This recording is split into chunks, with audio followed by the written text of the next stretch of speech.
You're welcome to another interesting episode on Career Talk Show. I am Lalo Yoronke Aviva. On today's episode, I'm going to talk about mathematical phobia, which is also known as numerophobia or arithmophobia. Have you heard about that before? But before I go into details, let's talk about phobia first. What is phobia? Phobia is a form of anxiety disorder, which simply means it is a fear caused by specific objects or situations or events, maybe a particular situation or event. And we have three main categories of phobia. One, the specific phobia, which is also known as simple phobia. This is a type of phobia that is caused by a specific object, as I said before. The second one is social phobia. This social phobia is caused, it's an extreme anxiety. The second one is social phobia. This social phobia is caused by extreme anxiety in the public situation or social gathering. And the third one is agoraphobia, which means fear of being alone. We have different types of phobia, but I'm going to mention the common ones we experience on a daily basis. E.g., we have cynophobia, which means fear of dog. We have astrophobia, fear of thunder and strike. We have arachnophobia, fear of spider. We have achlophobia, fear of darkness. We have hydrophobia, fear of water. We have hemophobia, fear of blood. We have aerophobia, fear of flight. We have zoophobia, fear of animals, and so on and so forth. Likewise, as we have all this phobia, we also have mathematical phobia, which I like to call mathematical anxiety. Or in other words, we can call it numerophobia or arithmophobia. What is mathematics? I'm so particular about this topic because of the students at secondary school level. So what is mathematics? Mathematics is from a Greek word meaning learning. It is the study of such topics as geometry, algebra. We have number theory, which is quantity. We have geometry and change, which is mathematical analysis. We have structure, which is algebra. And mathematics anxiety is not simply about being bad at mathematics, but the thoughts of solving mathematics causes the anxiety. That causes mathematical anxiety. And this anxiety, which is mathematical anxiety, yes, or mathematical phobia, can last during the duration of a math class. Maybe that's why we have underrepresentation of girls in STEM courses. It stands for science, technology, engineering, and mathematics. That's why we see a lot of girls running away from STEM courses due to mathematical disability, which is known as dyscalculia. And I love to talk about this particular topic, yes, I said it the other time, because I know a lot of secondary school students there that they find it very difficult to solve mathematics, maybe due to one thing or the other, maybe ranging from their perception, that's rational perception, to their classmates. Can I say maybe peer pressure or so, just pouring this their, how will I even say it, pouring this their negative thoughts of because they hated the subject or they hate the subject, so they want you to hate the subject, which is not so. And the funnest part about this mathematics is that it is considered as one of the most prominent subjects at school level because of its importance in everyday function. Mathematics is an essential requirement for most occupations. In fact, the social sciences and the humanities are not left out. Let's go for a short break. When we come back, we'll continue.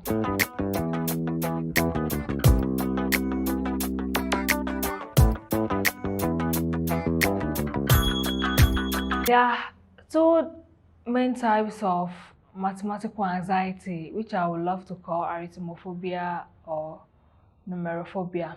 One, we have the general arithmophobia or numerophobia, and second, we have the specific numerophobia or arithmophobia. Now let me explain both. One, which is the general phobia. This is the fear of all numbers, or I mean, when I talk about all numbers, in all number you have the fear, you are scared of all numbers, and this can limit a student's educational and professional opportunity to the extent of limiting the student's ability. Fear of general number, general, all number, mean it all numbers. Then the second one is specific phobia. This specific phobia, it is a fear for some certain numbers, for some specific numbers, and it is usually rooted in superstition. Maybe I should call it religion phobia when it comes to specific phobia or arithmophobia.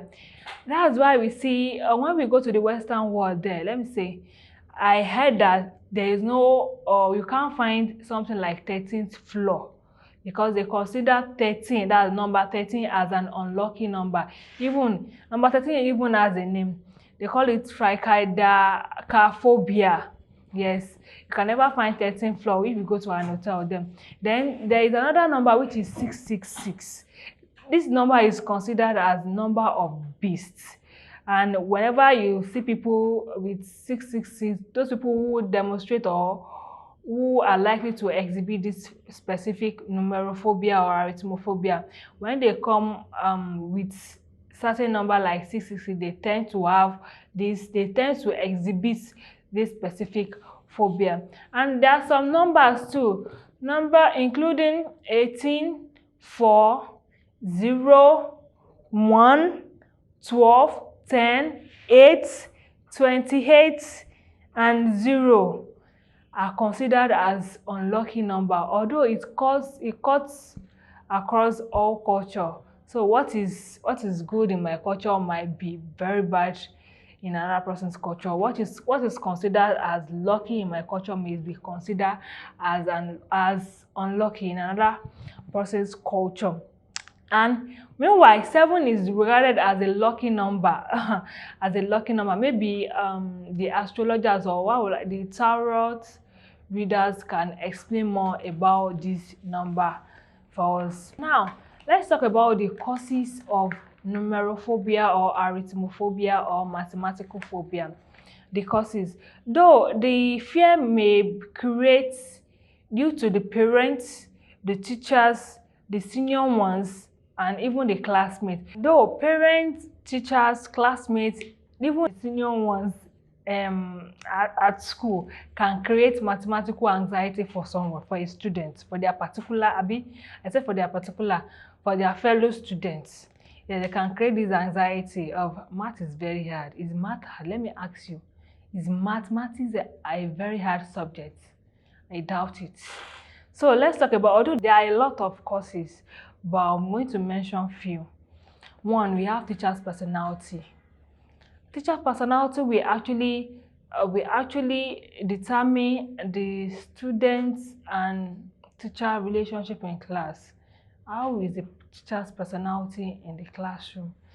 Is he or she the aggressive type while explaining? The second one, we have method of teaching. Which method is the teacher employing? Is he or she employing, or did she employed, or did he use while teaching?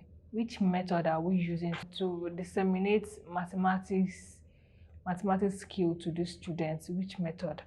I even learned that some teachers, while solving mathematics on the board, you see them talking to the board instead of facing the students and trying to explain things to themselves. They will work everything on the chalkboard, and the students, do you all understand? That student that doesn't know anything to do before, just say, yes, we understood. Imagine. And then the third one, we have lack of concentration on behalf of the student. Yes, the student students. Some students lack concentration. Some even lack. They don't even have study timetable at all, or not to even talk of study habits. Then we have low self-esteem. Also we have negative attitude and perception.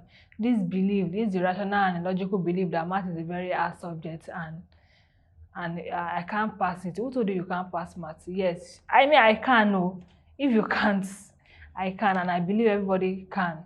We can, because I'm just particular about this topic because I want to disseminate this thing so that you won't go outside there and be sitting 3 times, 4 times, or 5 times for external examinations, including West Africa Examination Council and National Examination Council, that's NECO, WAEC and NECO, and any other external exam. And lastly, I have mathematics learning difficulty or disability here, which is also known as dyscalculia.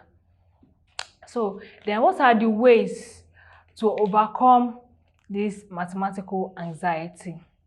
One, parents, teachers, please never compare these children. Yes, just guide them and discipline them. You are just there to guide them and put them through the normal and the right channel.